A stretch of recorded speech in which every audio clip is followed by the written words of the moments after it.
যে আজি বিজেপি দলটো এনেকুৱা হৈছে, বিজেপি দল আৰু চৰকাৰ মিয়া শব্দ নহ'লে তেওঁলোকৰ পেটত ভাত নাযায়। মিয়াক আক্ৰমণ নকৰিলে যেন তেওঁলোকৰ শান্তি নাই। আকৌ এই মিয়াসকলৰ ভোটৰ কাৰণে চামুগুৰিত গৈ মিয়াৰ ভৰিত ধৰি মিয়াৰ ভোট 44% মিয়াৰ ভোট লৈ তেওঁলোকে বিধানসভালৈ ডিব্ৰু ৰঞ্জন শৰ্মা ডাঙৰীয়াক পঠিয়াই দিছে। গতিকে ইয়াতকৈ আৰু নিৰ্লজ্জজনক কথা হ'ব পাৰে নে? আজি বিধানসভাৰ মজিয়াত মুখ্যমন্ত্ৰী বক্তব্য দি থকাৰ অৱস্থাত কি ক'লে যে বিধায়কৰ দচুৰ ডকাইত ইয়াত আহিব নালাগে। মিয়া বিধায়ক হওক আৰু যোনে হওক তেওঁলোকক সন্মানীয় ভোটাৰসকলে নিৰ্বাচিত কৰি বিধানসভালৈ পঠিয়াই দিছে। বিধানসভা কাৰো পৈতৃক সম্পত্তি নহয়, বিজেপি দলৰ পৈতৃক সম্পত্তি নহয়, বিজেপিৰ বিধায়কসকলৰ পৈতৃক সম্পত্তি নহয়। তাত মিয়া অমিয়া বিভিন্ন জাতি জনগোষ্ঠীৰ 126 জন বিধায়ক তাত প্ৰতিনিধিত্ব কৰে। গতিকে ইয়াত কোনোবাই কাৰোবাক বাধা দি তাতে ৰখাব নোৱাৰে, কাৰণ জনসাধাৰণে এজন নিৰ্বাচিত কৰি প্ৰতিনিধি পঠিয়াই দিয়ে। গতিকে বুজা যায় যে মিয়া নহ'লে বিজেপি নচলে, মিয়া শব্দ নক'লে তেওঁলোকৰ পেটত ভাত নাযায়, মিয়া শব্দ নহ'লে তেওঁলোকে কোনো ধৰণৰ বিজেপিয়ে আগুৱাই যাব নোৱাৰে, এইটো স্পষ্ট হৈ পৰিছে। গতিকে মিয়াক যদি ইমানেই বেয়া পায়, মিয়াক যদি ইমানেই বেয়া লাগে, তেনেহ'লে মই মুখ্যমন্ত্ৰী ডাঙৰীয়াক প্ৰত্যাহ্বান জনাইছোঁ যে বিধানসভা মিয়াৰ কাৰণে এক্সট্ৰাকৈ বনাই দিয়ক। মিয়াসকলক ছাইড কৰি তেওঁলোকক বেলেগ ব্যৱস্থা গ্ৰহণ কৰাই দিয়ক। যে মিয়া জনগোষ্ঠী যিমান মিয়া জনগোষ্ঠীৰ মানুহ আছে তেওঁলোকৰ সাংবিধানিক সকলো ধৰণৰ অধিকাৰ দি তেওঁলোকক এটা ছাইড কৰি তেওঁলোকৰ কাৰণে বেলেগ ব্যৱস্থা গ্ৰহণ কৰক, যদি সৎসাহক মুখ্যমন্ত্ৰী ডাঙৰীয়া আছে।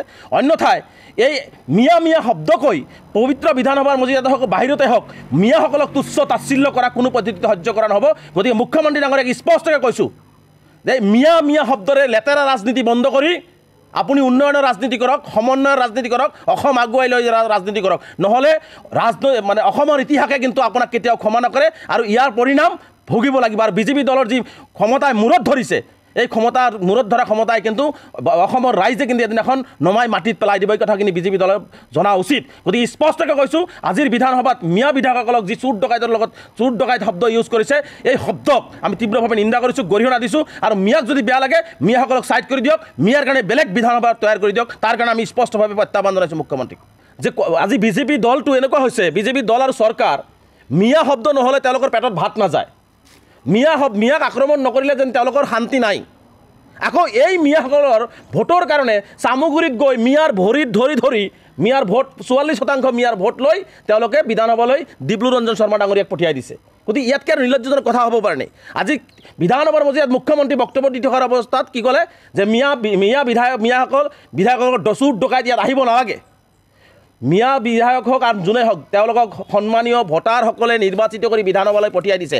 বিধানসভা কাৰো পৈতৃক সম্পত্তি নহয়, বিজেপি দলৰ পৈতৃক সম্পত্তি নহয়, বিজেপিৰ বিধায়কসকলৰ পৈতৃক সম্পত্তি নহয়। তাত মিয়া অমিয়া বিভিন্ন জাতি জনগোষ্ঠীৰ 126 জন বিধায়ক তাত প্ৰতিনিধিত্ব কৰে। গতিকে ইয়াত কোনোবাই কাৰোবাক বাধা দি তাতে ৰখাব নোৱাৰে, কাৰণ জনসাধাৰণে এজন নিৰ্বাচিত কৰি প্ৰতিনিধি পঠিয়াই দিয়ে। গতিকে বুজা যায় যে মিয়া নহ'লে বিজেপি নচলে, মিয়া শব্দ নক'লে তেওঁলোকৰ পেটত ভাত নাযায়, মিয়া শব্দ নহ'লে তেওঁলোকে কোনো ধৰণৰ বিজেপিয়ে আগুৱাই যাব নোৱাৰে, এইটো স্পষ্ট হৈ পৰিছে।